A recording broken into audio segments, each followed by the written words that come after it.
के इस fresh episode में। और आज के इस एपिसोड में हम देखने वाले हैं टेलीविज़न शो ये रिश्ता क्या कहलाता है कि आज के इस शो में दिखाया जाता है कि कार्तिक की दादी कहती हैं सीरत की नानी से, बताइए बताइए बहन जी आपकी आखिरी इच्छा क्या है।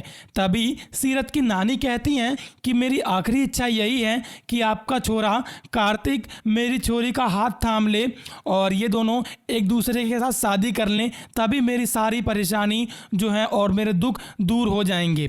तभी कार्तिक की दादी कहती हैं, अरे भगवान ये आपने हमसे क्या मांग लिया, हम तो बड़ी कशमकश में पड़ गए हैं क्योंकि ये चीज़ तो असंभव है और पॉसिबल नहीं है कि ये लोग शादी कर लें। जैसा कि आप लोग जानते हैं पिछले कई एपिसोड से हम लोग देखते हुए आ रहे हैं कि ये लोग एक दूसरे के साथ शादी करने से मना कर रहे हैं।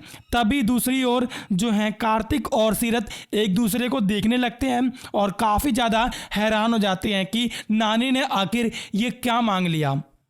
तभी दूसरी ओर सीरत कहती है कि मावड़ी आप ये कैसी बात कर रही हो, ऐसी बातें मत करो और आप अपने तबीयत पर ध्यान दो। तभी दूसरी ओर कहती हैं उनकी दादी कि अगर तुम दोनों ने शादी कर ली तो मेरी सारी परेशानी दूर हो जाएगी और मैं जल्दी से ठीक भी हो जाऊंगी। तभी वहीं फिर से सीरत कहती हैं कि नहीं, अगर आप मेरे साथ हो तो मुझे किसी की भी ज़रूरत नहीं है। फिर वहीं उनकी नानी कहती है कि नहीं, मेरा कोई भरोसा नहीं है, मैं कब तक हूँ और कब तक नहीं। तभी सीरत की नानी और कार्तिक की दादी ये समझाने लगती हैं कि उम्र जो है काफ़ी लंबी होती है और दोनों का अकेलेपन काटना बेहद ही ज़्यादा मुश्किल हो जाएगा और आप दोनों बहुत अच्छे हो और एक दूसरे को पसंद भी करते हो, तो आप लोगों का शादी कर लेना ही सही रहेगा। और तभी सीरत और कार्तिक जो हैं काफ़ी गहरी सोच में पड़ जाते हैं और उनकी नानी यानी सीरत की नानी सीरत से पूछती हैं कि बोल छोरी, तू कार्तिक से शादी करेगी ना। तभी जो है सीरत कहती हैं बहुत सोचने के बाद कि हाँ मैं करूँगी, जिससे अगर आपको खुशी मिलती है तो वो ज़रूर करूँगी। और तभी सीरत जो है अपनी पास्ट के बारे में सोचने लगती हैं जब उन्होंने कार्तिक के सामने बॉक्सिंग रिंग के अंदर मना किया था कि मैं किसी से भी शादी नहीं करूंगी। और इसी बात को सोचकर वो हैरान रह जाते हैं कार्तिक भी कि आखिर सीरत ने हाँ कैसे बोल दिया। और देखते ही देखते इतने में डॉक्टर जी आ जाते हैं और डॉक्टर साहब के आते के साथ ही दादी अपने मन में कहती हैं कि मैंने तो डॉक्टर को सब कुछ समझा दिया था कि आखिर उसे क्या बोलना है और क्या नहीं। तभी जो है डॉक्टर दादी का चेकअप करने लगते हैं और उनके मुंह से निकलने ही वाला होता है कि ये तो बिल्कुल ठीक है, लेकिन तभी दादी उनको पंच करती हैं पीछे से और उनकी बताई हुई बातों को उन्हें कहने के लिए दोबारा से याद दिलाती हैं। तभी डॉक्टर जो बात वो कहने वाला होता है उस बात को घुमाने लगता है और दादी की कही बात लोगों के सामने कहने लगता है, यानी दादी ने जो बात कही थी कहने के लिए सबके सामने उन बातों को कहने लगता है।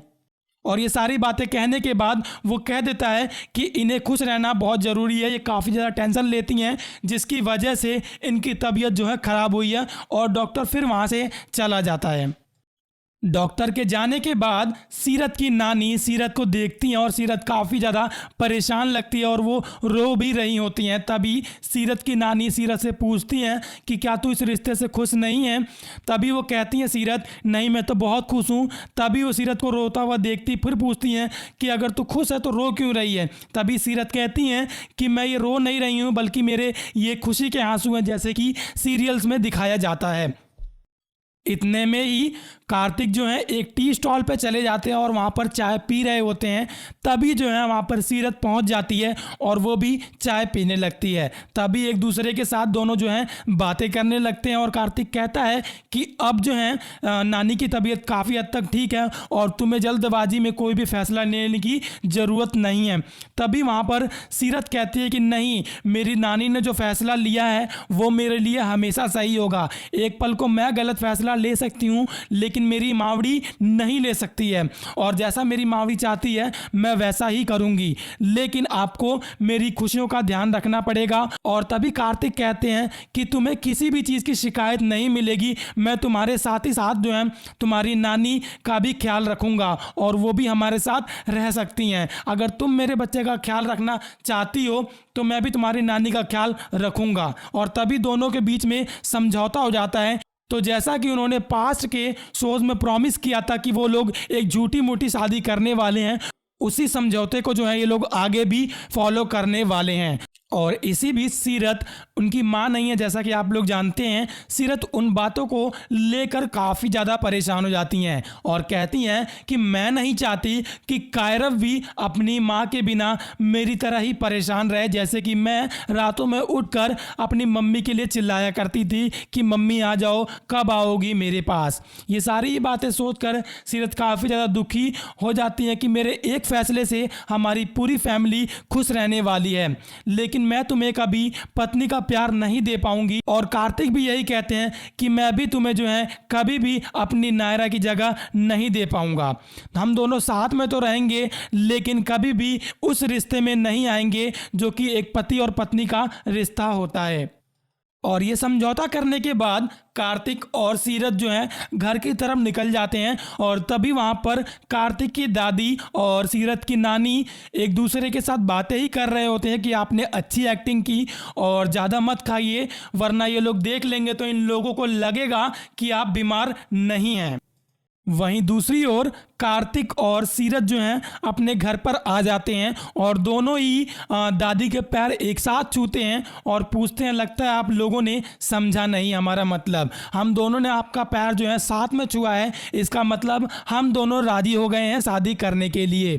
और तभी अचानक से वहाँ पर कायरव आ जाता है और कायरव कहने लगता है कि आप लोग सब लोग झूठ बोल रहे हैं, सीरत मुझे छोड़कर जाने वाली है, जैसे कि मम्मा चली गई थी वैसे ही सीरत भी मुझे छोड़कर चली जाएगी। और वो रोते रोते जो है दरवाज़ा वगैरह बंद करने लगता है और कहने लगता है कि मैं सीरत को यहाँ से कहीं भी नहीं जाने दूंगा। और इतने में ही सब उसको मनाने की कोशिश कर रहे होते हैं लेकिन कायरव जो है नहीं मान रहे होते हैं।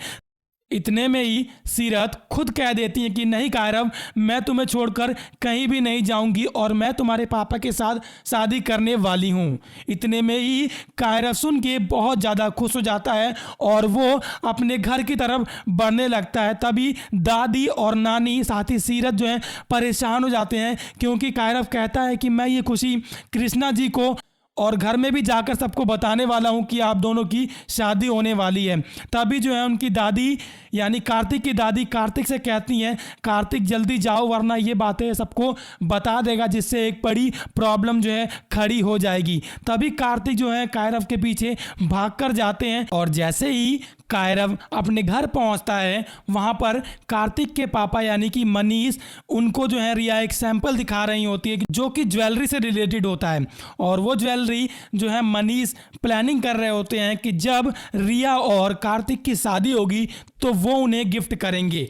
वहीं जब उन्हें ये बात मालूम चलती है कि कार्तिक और सीरत जो हैं बहुत ही जल्दी शादी करने वाले हैं, वैसे ही सभी का मुंह जो है बन जाता है और फूल जाता है, लोग गुस्से में आने लगते हैं।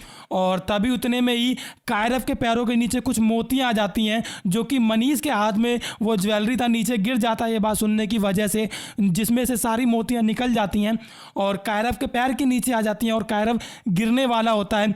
इतने में ही कार्तिक जो है आकर कायरव को बचा लेते हैं और वहाँ पर बहुत सारी बहस खड़ी हो जाती है और कार्तिक और मनीष के बीच में भी कहासुनी काफ़ी ज़्यादा हो जाती है। और मनीष कहते हैं कि तुमने तो ये फैसला ज़रूर इसीलिए लिया होगा ताकि मुझे जो है ठेस पहुँचे और मेरी बातों को आप ख़राब करना चाहते हो और मेरी बातों का कोई महत्व देना नहीं चाहते हो, इसीलिए तुमने ये डिसीज़न लिया होगा। और तभी वो अपनी माँ से भी कहते हैं कि मम्मी आपने ये फ़ैसला क्यों लिया, क्या आपको सब कुछ मेरे बारे में मालूम था, मैं इस रिश्ते से बिल्कुल भी खुश नहीं था।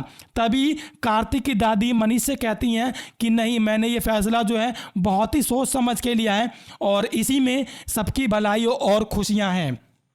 इतने में मनीष कार्तिक से कहने लगते हैं कि उसने क्या चाल चला है अपना चेहरा दिखाकर, जैसे कि नायरा का चेहरा और सीरत का चेहरा मिलता है, उसी बात को लेकर वो उनको ताने देने लगते हैं कि उसने एक मुहरा चला है तुम्हारे साथ और तुम उसके अंदर बिना किसी फैसले के पिघल गए और उससे शादी करने के लिए तुमने हाँ कर दिया। और साथ ही कल आप लोग देखने वाले हैं इस सीरियल में कि मनीष कहते हैं कि मैं तुम्हारी शादी में नहीं आऊँगा। और आपको मैं बता दूं, कार्तिक से सीरत ने कुछ चीज़ें छुपाई थी, कुछ ऐसा पिटारा छुपाया हुआ है जो कि वो बताना चाहती हैं, लेकिन सीरत की दादी उन्हें मना करती हैं बताने से, और यही बात जो है रिया चुपके से सुन लेती हैं।